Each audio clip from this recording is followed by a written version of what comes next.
heavy, heavy emotional stuff there from the original Godzilla movie from 1954, Gojira. And I'm not afraid to admit that I have cried several times at that exact scene. Possibly more than several times, having watched a number of these movies well over 100 times. No bragging, it's just the life I've led.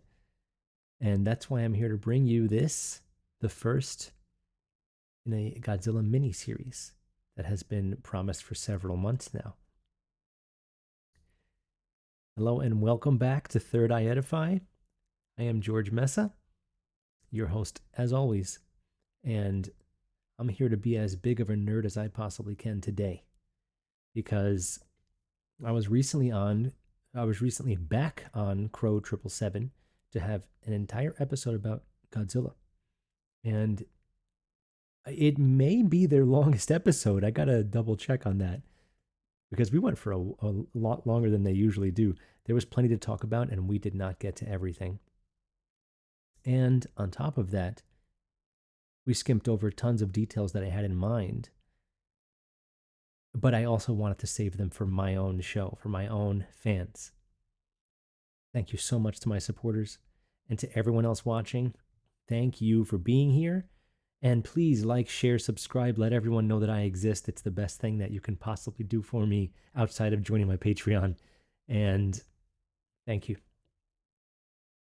This series that's coming up here, this mini series, it's a humongous part of who I am as a person.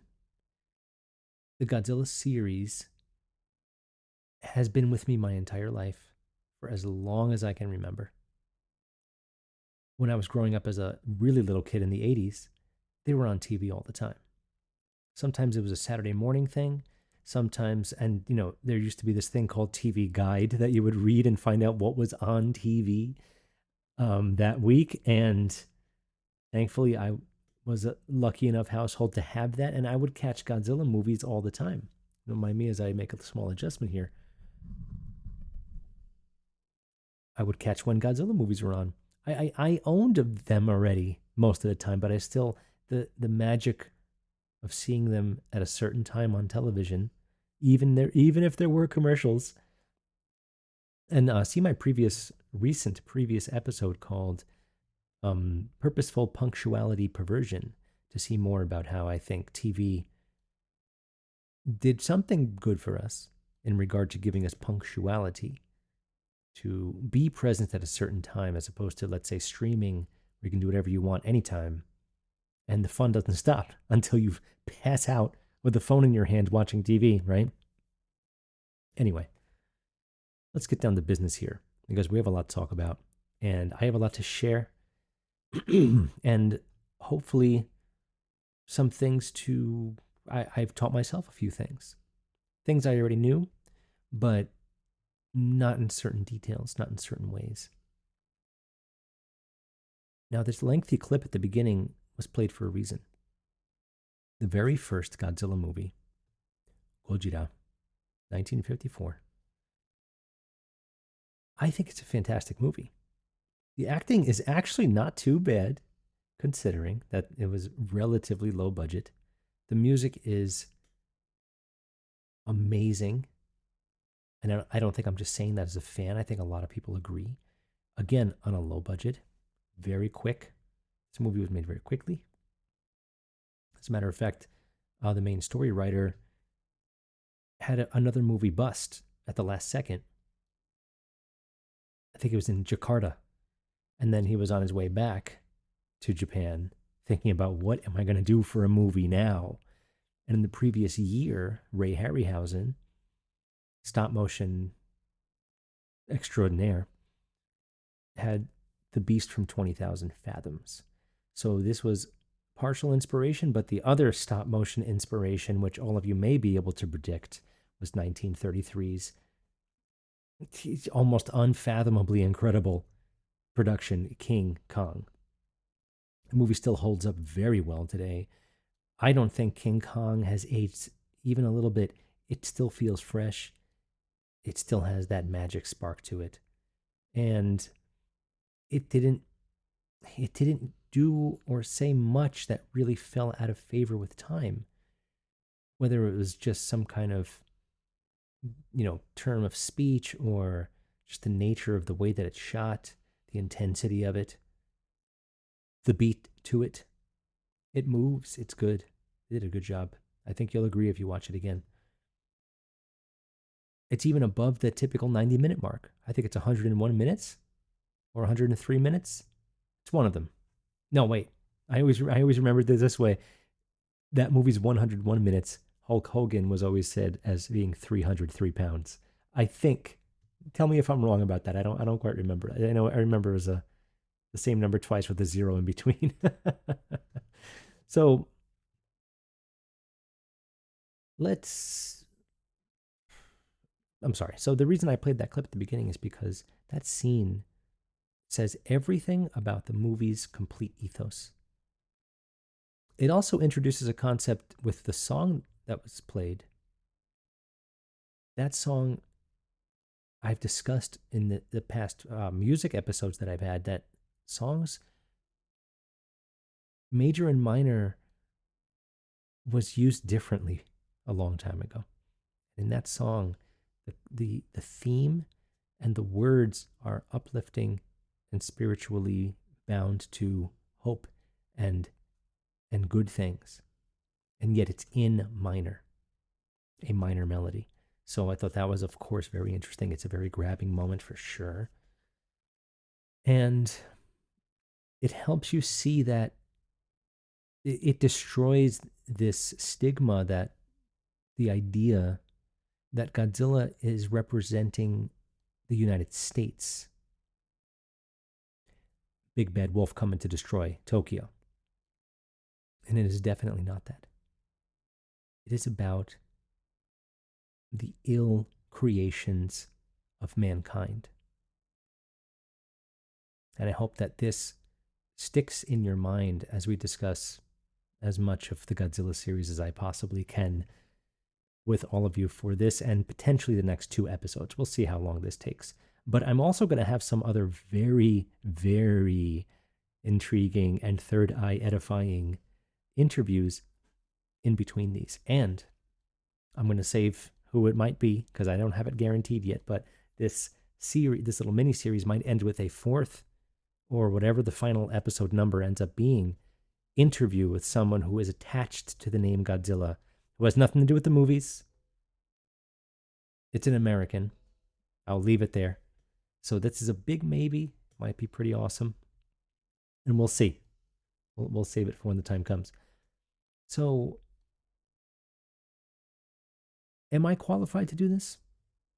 Hopefully you're not asking, because I've certainly flashed some Japanese cinema, particularly Godzilla stuff, Gamera stuff in the past on this show. But let's just quickly make very clear how much we need to respect our differences to other cultures. The first Godzilla movie has sort of a Western pace for the most part, but there are, as often is, especially in slightly older Asian cinema, it doesn't have the same pacing that we expect from our modern, whatever you want to call them, blockbusters, Western Hollywood style movies. I think this turns a lot of people off, especially when they're kind of entrenched in the cycle of their typical standard cultural entertainment, sports, and 90-minute movies and 22-minute TV shows, right? That fit a nice little 30-minute chunk with commercials. There is something special about watching stuff from other countries in the original language with subtitles, because you get the full impact of what they express, how they express their art. And you get a sign of the times, since this particular movie is now 70 years old in November. We are recording this in early April of 2024. 1954 is when this came out. November 4th / November 5th. So, happens to be my wedding anniversary, by the way. When my wife suggested the date, I said, yes, perfect. I'll never forget that date for two reasons now. Funny side note. So, when we discuss, and I am no expert in Japanese culture at large, or a lot of the things that you come to learn when you play a ton of video games, watch a lot of Godzilla movies, and watch some animes. You learn something, but you don't grow up there. You probably don't know the language. You may not have ever visited. So, for anyone to call themselves an expert, they better be. I'm an expert in Godzilla.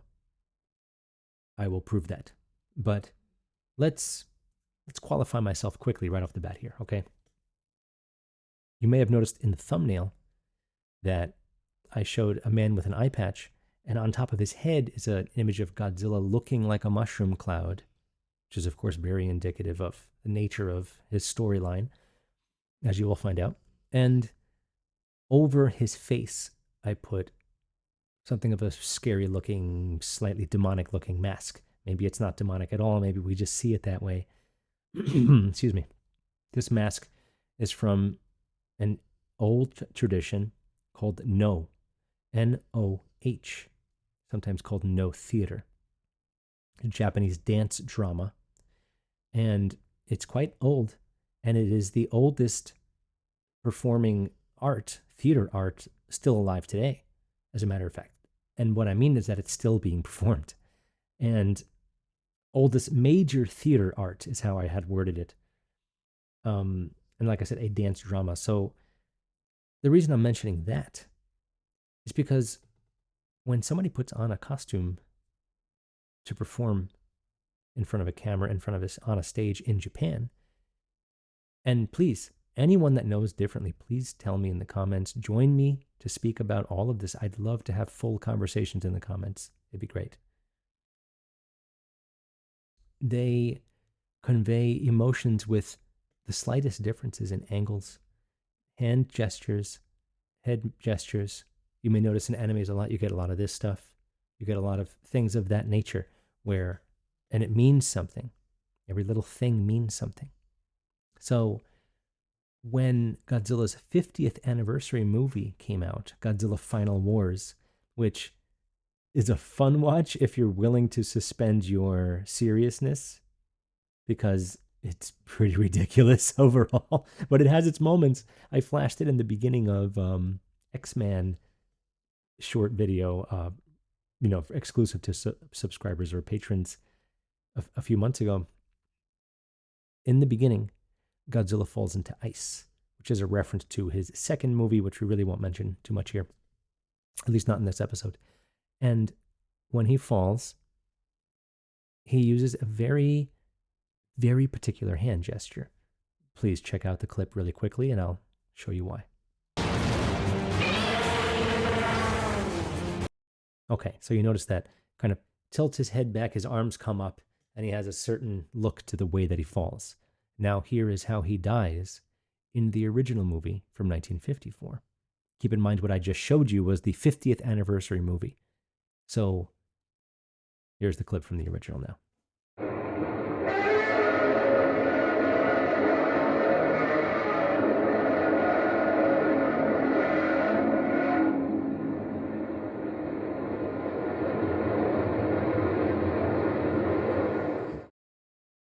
First of all, that roar really catches you, doesn't it? It just has a grip to it.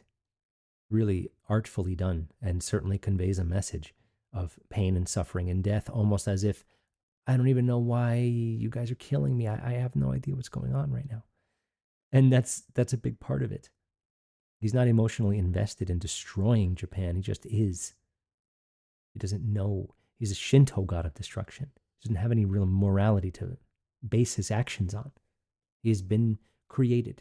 And thankfully, at the end of this movie, the poison that was being hidden from us, this destructive new weapon called the Oxygen Destroyer, which you may remember from the opening clip was being discussed, the poison is the cure. Never to be used again, at least not for a number of years until a much later movie. But you'll notice he did the same exact hand gesture while falling. In the opposite direction, I will also mention, but this is just, as you can tell, I have nothing written down about this. I'm just going on my information that I know. So That's how much of a fan I am. I didn't read about this in some news article. I didn't hear some YouTuber talk about it. I don't even look at Godzilla YouTubes. I, as soon as I saw that when the movie first came out, and it was waiting for me in a bag with my name on it when it came out, by the way, in 2004. Oh man, that was a long time ago. I think when I picked it up, Hurricane Katrina had just happened. So if that wasn't 2004, I'd be really surprised. I'm fairly positive it was that, or it was early 2005 when when it was finally available to me here in the States. So I immediately noticed, look at that. He's falling down. They're referencing the original death scene from the first movie. And then I knew that the movie was doing its best to be a true fan tribute, knowing that they also intended it to be a 50th anniversary movie. So anyway, my point is this. I am actually something of a Godzilla expert, without a doubt. And this is why I'm doing this. I'm not showing off to you right now. I'm just letting you know that there's a lot to talk about here. And it's unbelievable to me that this is not what comes up more often when people discuss things like, let's say, Disney or just Hollywood in general, and how the propaganda machine is there. But on top of that, there is this, it appeals to everyone and it passes through generations. You'll let your kid watch it without even thinking twice about it. And I had shown in another previous episode, there was a comic book that just came out, a new Godzilla comic, which makes Godzilla look like just a bozo. It looks so stupid. I mean, really just a dumb look. And the kids it's interesting. I would go back and revisit it if you are not familiar with that episode. There's a lot going on there. So there are tons of cultural implications in this entire series, but nothing hits home like the first one because that's the real serious movie. It's one of the only ones in black and white. It's, in my opinion, the only real official one in black and white. The second movie, I can't really count that one on a number of levels. But the rest of the series, they sort of took a left turn almost right away. King Kong versus Godzilla comes out. And suddenly, Godzilla's looking, again, sort of a little more silly looking, kind of, and the point was to be appealing to kids. This first Godzilla movie is not necessary. I watched it tons and tons as a kid because it was so cool for me to watch the first movie, the one that started it all. That's what I loved about it, but I loved more than that. I used to sing the melodies. I would sing the songs in my head on the way to school. These aren't melodies that you sing like the one in the intro that I played. These are just mostly pretty dark music, but it kind of it touched my soul in a certain way. The composer Akira Ifukube, who was actually influenced a lot by Igor Stravinsky from Russia, and if you're familiar with his work, you would see where the similarities lie. So it's not a kids movie, but a lot of the ones afterwards, even though there's still scenes of there is implied death. Not very often does he directly step on somebody. Later on in the later series, 90s and so on, he maybe kills one or two people on purpose, but they're usually some evil corporate person or hidden nuclear facility in the basement of a building that shouldn't be there. Blah, blasts him out, right? So he's kind of like hero, not hero, sometimes anti-hero. He's played a lot of roles. He's a fighter of pollution.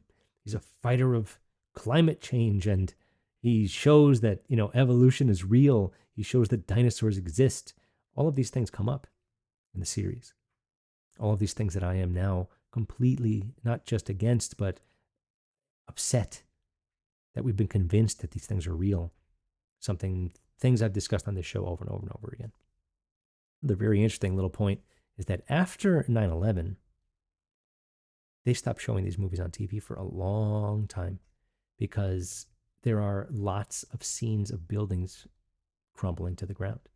So one more piece of the puzzle here in the many pieces that there are. So what we're discussing in this first episode, as we have so far, is I'm giving you a sense of what the star of the show is really all about. What is Godzilla? He's not just a rubber suit. He represents things that shouldn't be, things that can't be stopped, or maybe they can. As we find out in some movies, they can be stopped, but it takes humongous sacrifice to turn back time, so to speak, and to right the wrongs of human beings. We're the ones that are fallible. And as you saw in the intro, the Dr. Setazawa, with his eye patch, which we will get to, the single eye idea, he says, even if I burn these things, there's no stopping humans from coercing me into making this terrible weapon again. He accidentally made a weapon that can destroy oxygen, destroys everything by asphyxiation, in other words. So the Godzilla movies are divided into series, and the original one is called the Showa series. It exists from 1954 to 1974. And during this time, they made a number of movies, a whole bunch. What is Showa? What does it mean? What is the Showa era? The following one is the Heisei era. Then there's the Millennium era after we hit 2000. So the first two series are named after emperors. And these emperors, they last a very, very, very long time. They're not like prime ministers. They keep their seat until death. So Emperor Showa was introduced, guess what? December 25th, 1926. So right away, that's pretty crazy, right? We're right on that holiest day. And I don't necessarily think they celebrate that there either. Somebody made sure he was jumping in on December 25th. And that went until January 7th, 1989. 63 years, right? This person was Emperor of Japan. And he's known as Showa, that's his name, but he's also known here as Hirohita. So perhaps you know Emperor Hirohita and didn't realize that is Emperor Showa. So that's something to think about. Just to know that they named all of this for, right? And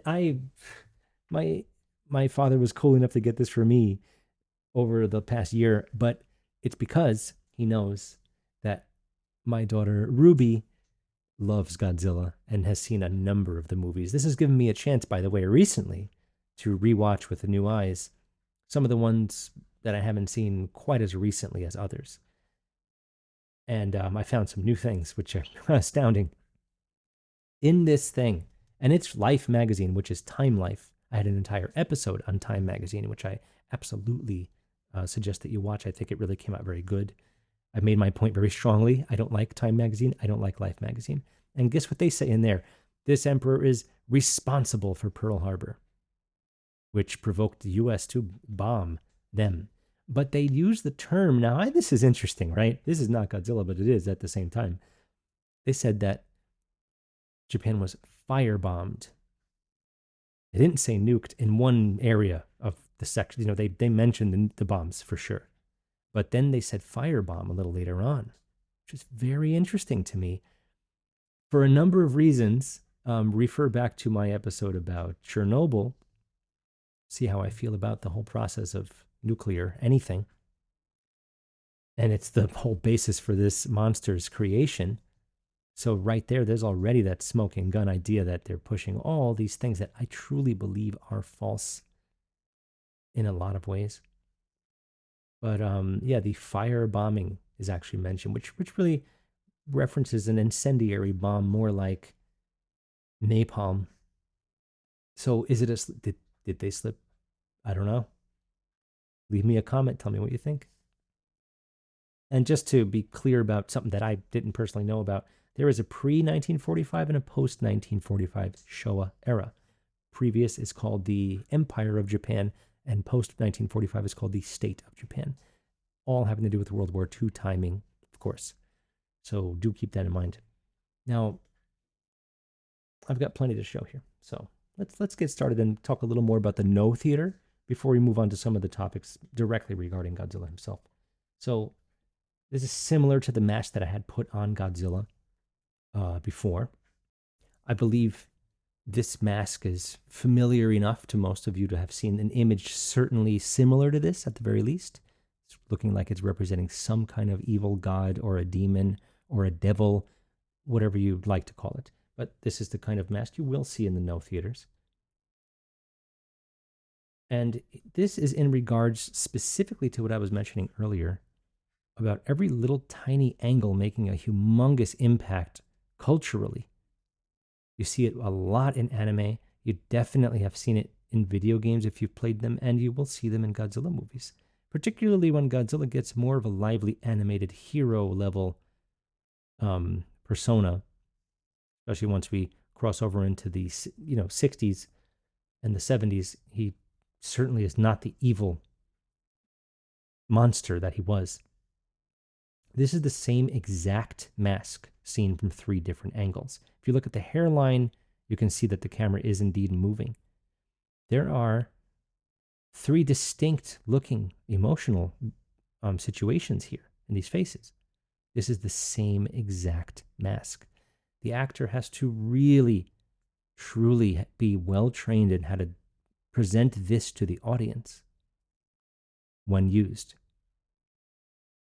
Because often you will get plenty of emotions out of these things, and it's incredible. And apparently, and I did not know this, that there's really a specific number here. There's approximately 450 masks based on 60 different types. And they're traditionally made from Japanese cypress, which is called hinoki. I love that. And within the first Godzilla movie, early on, they travel to Odo Island, and there is a little performance. It's a quick moment. There is a performance of the No theater. And an older man living there actually says that they used to sacrifice a virgin. Of course. And he says, but other than that, that practice is long gone. Something along these lines. That practice is long gone. This dance is all that remains of the old traditions. Almost with an air of disappointment, it would seem, but the island gets attacked, so maybe that's part of why that happens there. And I also wanted to quickly flash Emperor Hirohito, the Emperor Showa. You can see here he's really young, and this must be very close to when he was brought in as emperor. So let's check this out for a second. I want to kind of set the tone with an image I've actually flashed. Again, I've mentioned a lot of previous episodes so far in this one, but there's a long history now. Third Eye Edify here. I'm very fast approaching my 100th release. This says episode 58, but I also have a number of shorts. So if you combine those, I'm getting close to number 100 here, which is very exciting indeed. So this is the Fabian Society logo, 1884.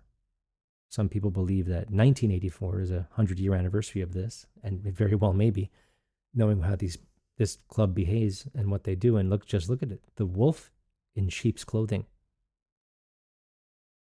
In the recent Crow appearance that I mentioned, after our long talk, at the very end, he mentioned the Fabian Society, and I said, of course, that is a radio broadcast without images.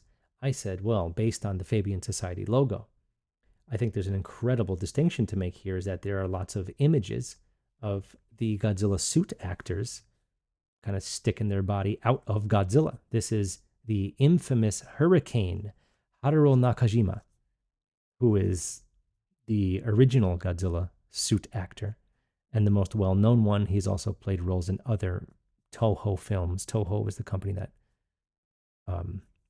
creates Godzilla and owns Godzilla. And they also have made several other movies that you're very familiar with if you're anywhere near any of this cinema. Akira Kurosawa, Seven Samurai, all of those movies. It's all Toho. The director of this movie, Ishido Honda, was a good friend of Akira Kurosawa, and he worked with him on many projects. As a matter of fact, Ran, I saw his name in the credits of Ran, and several other movies that, taken a big part of them. It wasn't just made by random people. The special effects came out very good. The soundtrack is amazing. And the emotional value, the pace of the writing, Everything is very good, as a matter of fact. It's really quite a movie. If you have no idea about the first Godzilla movie and just think he's like a cookie cutter, stupid rubber suit monster, I highly suggest that you do watch this movie. If the opening clip didn't convince you, then I'm not sure. Maybe it's not right for you. But do watch it in its original form if you can.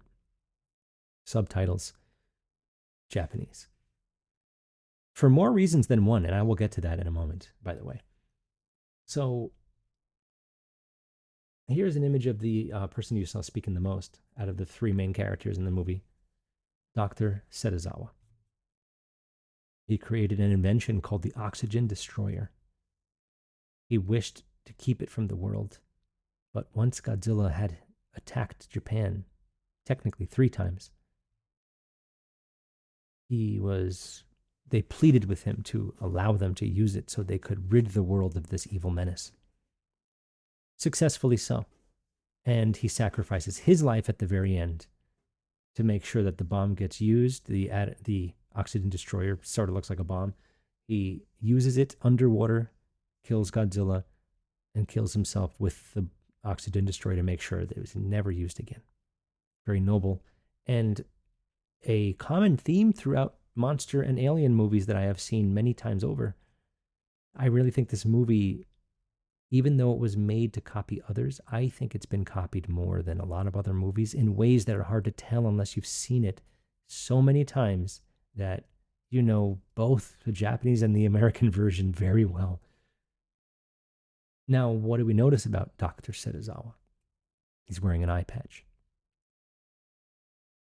This places him in the One Eye Club, a thing we've seen many, many times throughout all of Western pop music, Hollywood, politicians, presidents.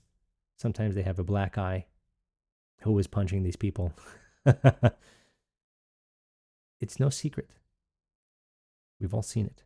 Now here, we've got the AOK symbol going on, but a lot of times they just cover their eye in a fashion that you've, I'm sure, seen many times over, where you see something like this, right? Or something like this. So, is Godzilla in the One Eye Club? You betcha. You betcha he is. Here, his eye has been burnt by the pollution created from the muck of the world, Hidora, the smog monster. A very interesting and off-kilter movie for the series. And here he is in the movie titled Son of Godzilla, being stung by a humongous spider and covering his now blind eye. A different eye in each movie could have significance, not sure if it does.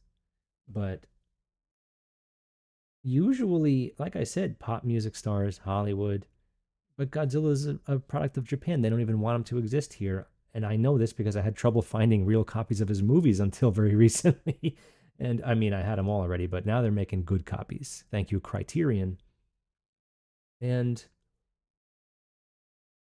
he did make it to Hollywood. He's on the freaking Hollywood Walk of Shame. Fame, whatever. Right next to Tom Selleck. Look at that. Pretty amazing. Pretty amazing, I would say. He is a household name. There's no denying it. But what is his name anyway? Is it Gojira? Gorilla? Did they really mean to make it sound like gorilla? Is it whale monster, like I've heard so many times? Gojira? Most of his foes end in ra. Mosu ra, as in Mothra, which I'm sure is the most popular one. Gido ra. Ido ra. Ibi ra. Ra is indicative of the word monster. You place it at the end of the word, it means a monster version of whatever it is. Ibi ra is a shrimp monster. For example, if you've had a lot of sushi, you've seen Ibi, EBI. So there's a reason for all this. There's a reason for these names. And as far as the debate on whether he was named after, a tough guy at the office, which has been proven to possibly be true. I'm not going to go any further about, and I'm sorry if you were expecting that, but the name could be a lot of different things. Let's just know that it's Gojira. And what happens in the West? What do we do with it here? Well, indeed, what do? We call it God. Godzilla. Now suddenly he's a freaking dinosaur. Yeah, he is a chimera. He's like a Stegosaurus, Tyrannosaurus Rex, right? Obviously. And that was the point. It was supposed to be like an iguanodon, T Rex, Stegosaurus alligator thing. And in the next week's paper, they said, we were miraculously saved at the 0 hour by a koala fish mutant bird. I couldn't help myself. I'm sorry.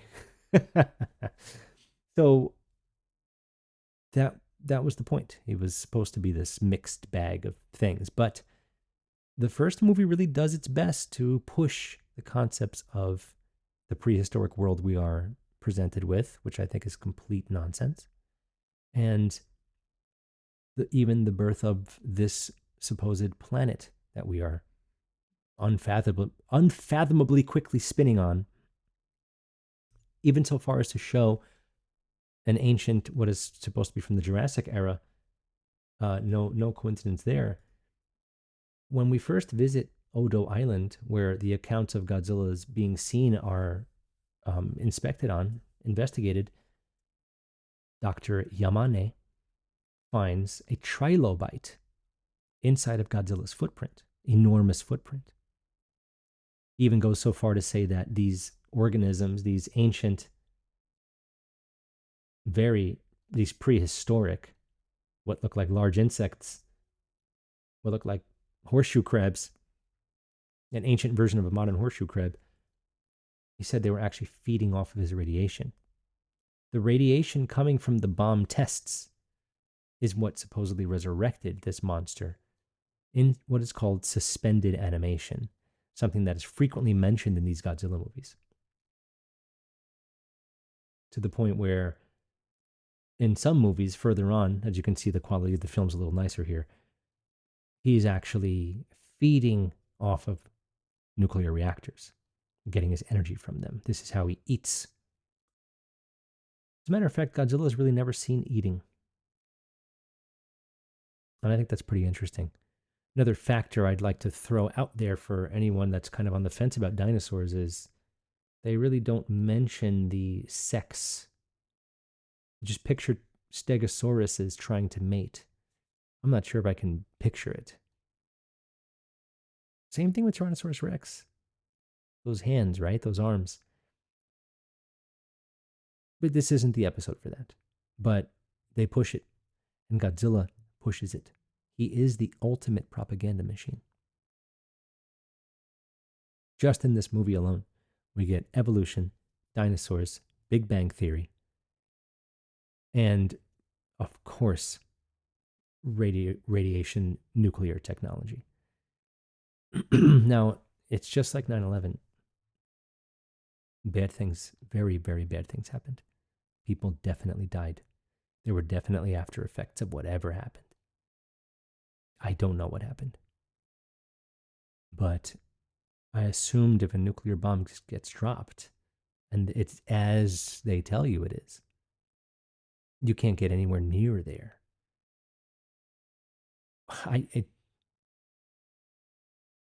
Guys, I'm not here to talk about it today. But again, I made the Chernobyl episode for a reason, and I highly suggest you check out my ideas in the Chernobyl episode, because it looks like people are living just fine where that incident took place. So, to make one last point about the single eye thing, because I didn't really get further into that. And the name of the show is Third Eye, which has a single eye idea to it. And I always wondered about, why, regardless of whether they're an MK Ultra slave or some other hard to prove yet very easy to believe thing, are they being tricked to thinking they're illuminated? It's like, oh, you're on top of the world. Come on, give me the single eye. Go for it. But they all do the same one. It's like a secret handshake of sorts, right? But I really think that they're getting this premature, third eye awakening thing. And as a result, it ends up just being an evil eye. It ends up being to their detriment, where they're not truly what they think they are. And now everyone that follows them gets the same exact results. And you're not who you think you are just because you're following these people that are nothing but fake. Most of these people don't write their own songs. It's a lot. It's a lot. It's an inversion, and therefore it's an evil eye. So for Godzilla to be in the One Eye Club, I think that actually goes pretty far to prove that he really is a humongous propaganda machine. What we're going to discuss in some of the future episodes and some of the upcoming parts of this miniseries are how many you probably will, if you didn't see that Crow episode, and if you did, I got plenty more. There are so many things in almost every single movie. Outer space, climate change, so many things. And a lot of other things that are very good. There's a lot of great, important themes. Down with corporations, frequencies for healing, frequencies for fighting evil, even. Humanity coming together. And sometimes Godzilla helping out too, even when he's not the good guy.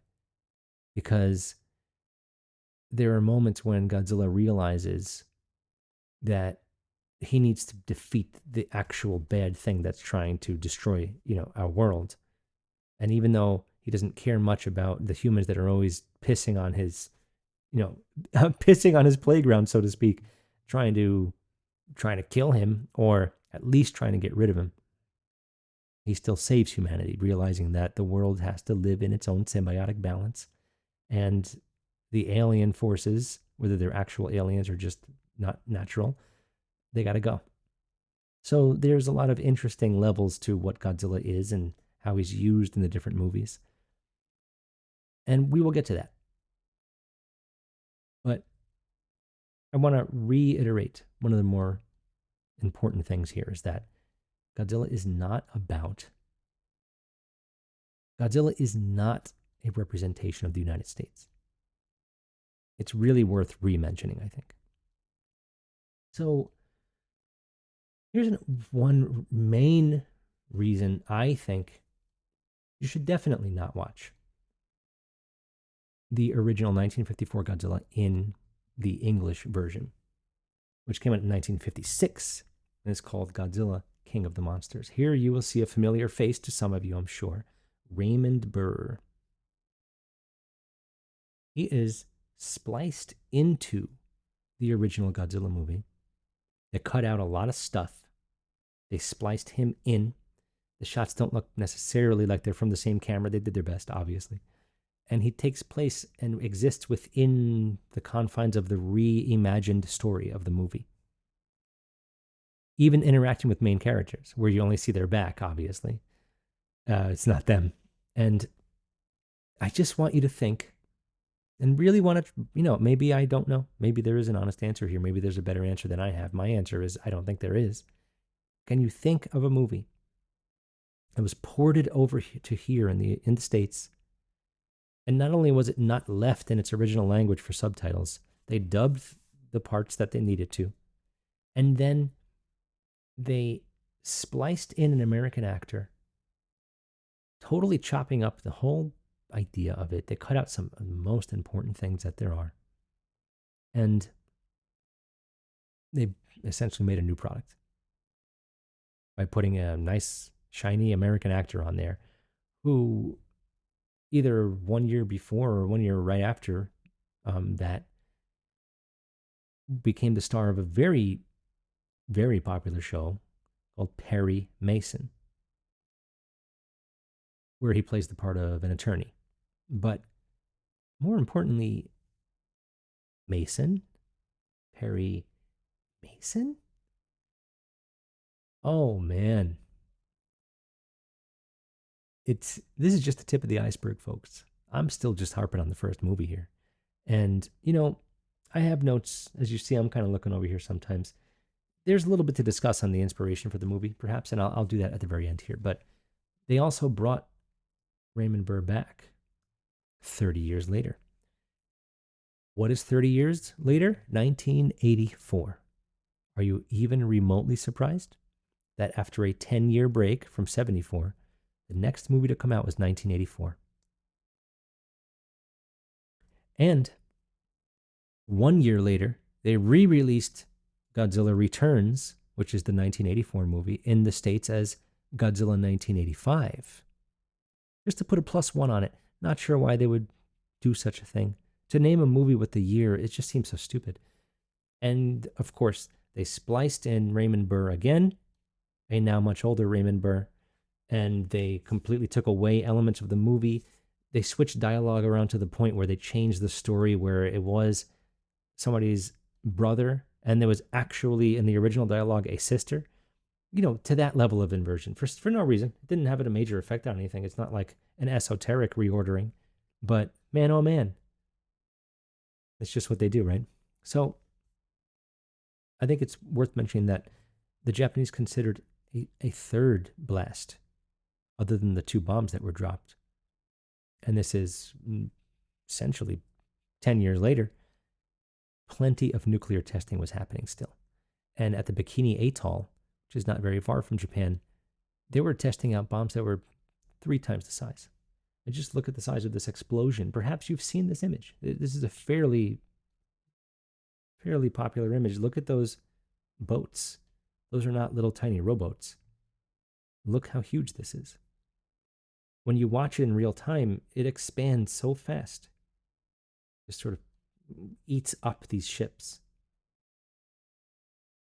So there was a boat called the Lucky Dragon number 5.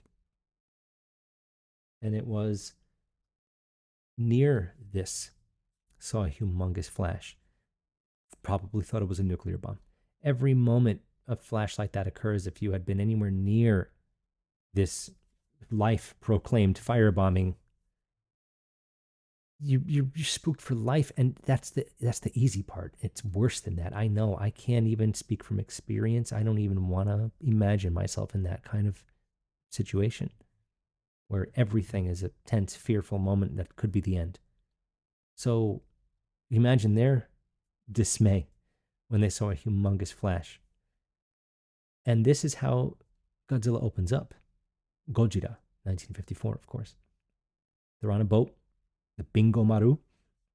Maru being Mary, being water. All boats have the Maru name on them, which is pretty cool, actually, in Japan, as far as I know. Please tell me if you know better. And they're playing their ukulele, by the way, because ukulele is not only in Hawaii and sushi is not only in Japan.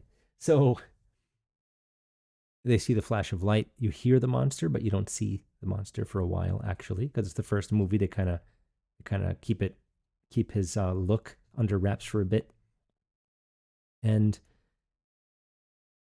again, they consider it the third blast because you saw the size of that thing. So testing continued for so long. Can you imagine? It wasn't enough that they actually, apparently used them. They just kept going. What were they testing? What were they trying to figure out? And why did they do it there? Russia, United Kingdom, and US were testing bombs there in the South Pacific. And I'm not an expert on this. I'm just an expert on the Godzilla movies and what happens in them. So just remember that this series has so many different implications in so many different ways. We see the United Nations all over it, as I will show you in the next episodes. And all of the themes that I usually am trying to bring to light in this show are in these Godzilla movies. I don't even have to go into the Hanna-Barbera cartoon. I don't have to go into the Marvel comic from the 90s. I don't have to go into any of that stuff. I don't even have to go into the newest movies from the US. I don't even have to go into all those. I have everything I need in the Japanese movies. And the newest Japanese movie just came out. And that newest Japanese movie is the 33rd Japanese movie. What a surprise, right? So, Third Eye confirmed, Illuminati confirmed. And yes, Godzilla is in the One Eye Club. So,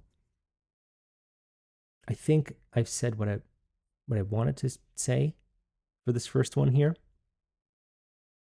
And please join me for the rest. Please like, subscribe, find me on Patreon. I have 2 different tiers that will get you all the exclusive stuff. The higher tier will get you some more stuff, but every exclusive episode is available for the lower or higher tier price. And there's always Rockfin too, where you get the entire channel for one fee. And all of my exclusives will be there as well. But certain things will only be on the Patreon for sure. And visit my website. I have news articles. I have other things.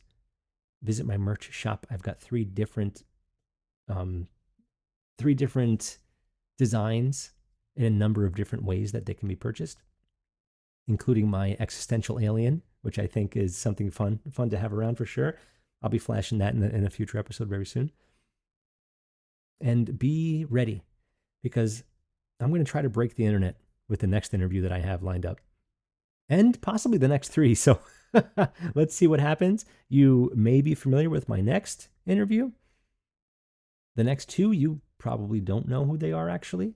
And I think it's going to be very exciting. And I think that's about it. Thank you so much, guys. I really hope you enjoyed the beginning of the Godzilla Mini-Series and seeing all of the things that go into Godzilla and why I think it's very much worth mentioning, especially nowadays. I'll see you guys next time.